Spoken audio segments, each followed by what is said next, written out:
Hi നമസ്കാരം. നാം ഇന്ന് ചെയ്യുന്ന വീഡിയോ KSFയുമായി ബന്ധപ്പെട്ട ഒന്നാണ്. KSFE ചിട്ടി പിടിച്ചാൽ കൊടുക്കുന്ന ജാമ്യവുമായി ബന്ധപ്പെട്ട് സാധാരണക്കാരുടെ ഇടയിൽ കുറേ നുണപ്രചരണങ്ങൾ നടക്കുന്നുണ്ട്. അവയെന്താണെന്ന് നമുക്ക് നോക്കാം. സ്വാഭാവികമായിട്ടും ഒരു ചിട്ടി നടക്കുന്നു. ചിട്ടിയെക്കുറിച്ച് സാധാരണ എല്ലാവർക്കും അറിയാം. നമ്മുടെ നാട്ടിൻപുറത്തെ ചിട്ടികൾ 20 പേർ പങ്കെടുക്കുന്ന ഒരു ചിട്ടി 1000 രൂപ വെച്ചടയ്ക്കുന്ന ഒരാളാണെങ്കിൽ 20 പേരുടെ തുക ഒരാൾ സമാഹരിച്ച് 20,000 രൂപ ഒരു 20 പേരുടെ പേര് നറുക്കിട്ട് ഒരാൾക്ക് കൊടുക്കുന്നു. 20,000 രൂപ ഒരാൾ സമാഹരിച്ചിട്ട് ഒരാൾക്ക് കൊടുക്കുന്നു.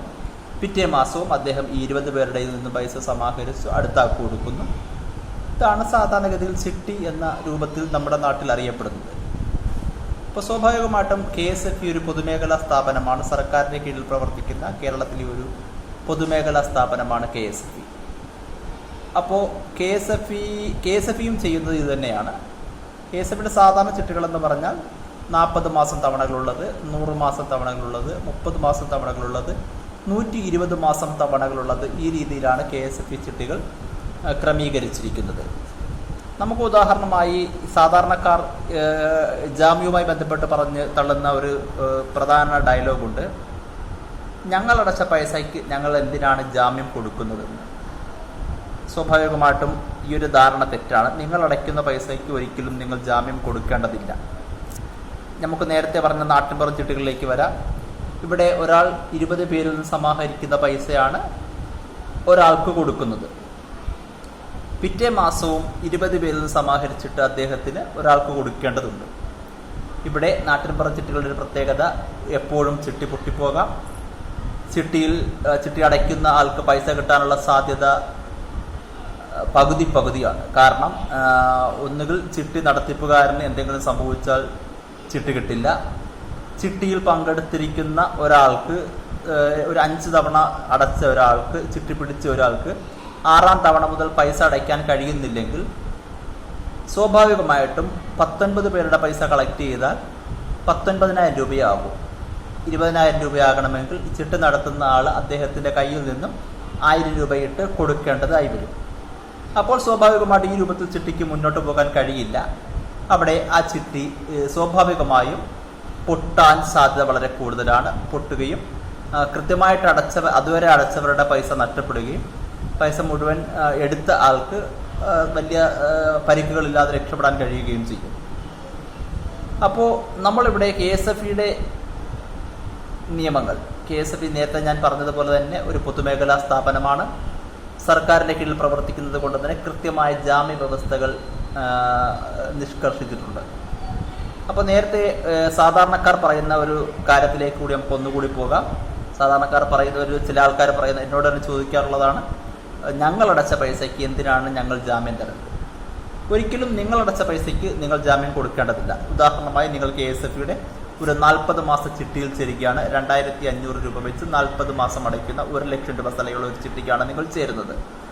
ഇവിടെ സ്വാഭാവികമായിട്ടും 40 പേരാണ് ചിട്ടിയിൽ പങ്കെടുക്കുന്നത്. അതിലൊന്ന് KSFE ആണ്. ബാക്കി 39 പേര് പുറത്തുനിന്നുള്ള ആൾക്കാരാണ്.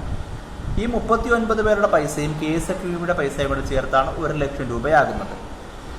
അപ്പോൾ ഒരാൾ ചിട്ടിക്ക് ലേലം വിളിച്ചാൽ അയാൾ ഒരു 10ാം തവണയാണ് ചിട്ടി പിടിക്കുന്നതെന്ന് വെക്കുക.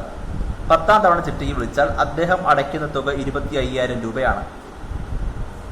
25,000 രൂപയിൽ ചിട്ടി ബാക്കി അടയാനുള്ളത് 30 മാസം അടയാനുണ്ട്.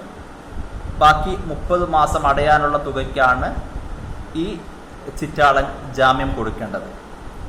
അല്ലാതെ അദ്ദേഹം ചേർന്ന് 1 ലക്ഷം രൂപയ്ക്കും അദ്ദേഹം എന്ത് ചെയ്യേണ്ടതില്ല, ജാമ്യം കൊടുക്കേണ്ടതില്ല. ഇത് സ്വാഭാവികമായി ബാക്കി എല്ലാ ചിട്ടിയിലേക്കും ബാധകമാണ്.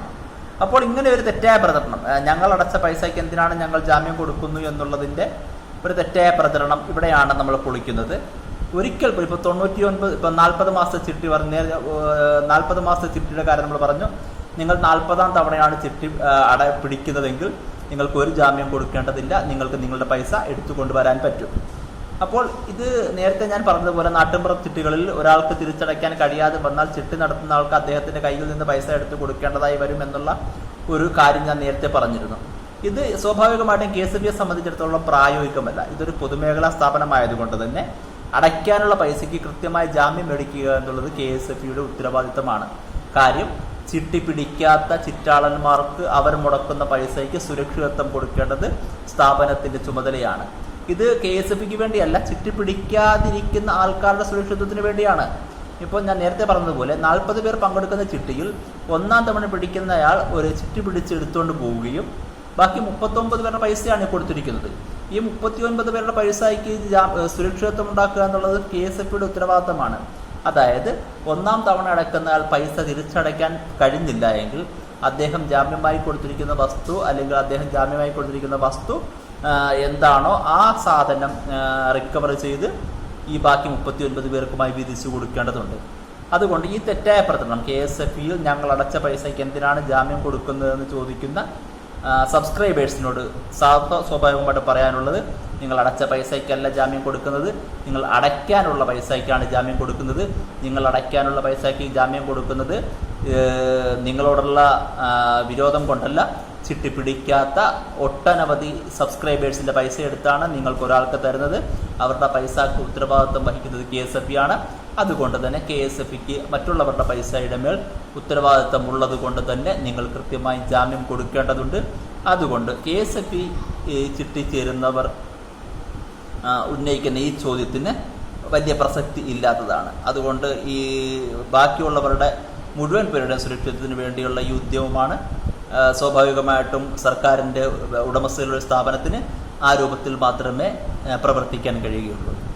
ഞാൻ ഈ പറഞ്ഞ കാര്യങ്ങൾ നിങ്ങൾക്ക് ഇഷ്ടമായെങ്കിൽ എൻ്റെ ചാനൽ സബ്സ്ക്രൈബ് ചെയ്യുക, ആ ബെൽ ബട്ടൺ കൂടി അമർത്തുക. വരുന്ന ഭാവിയിൽ ഞാൻ ചെയ്യുന്ന വീഡിയോകൾ നിങ്ങൾക്ക് നോട്ടിഫിക്കേഷനായി ലഭിക്കാൻ സഹായിക്കും. നന്ദി, നമസ്കാരം.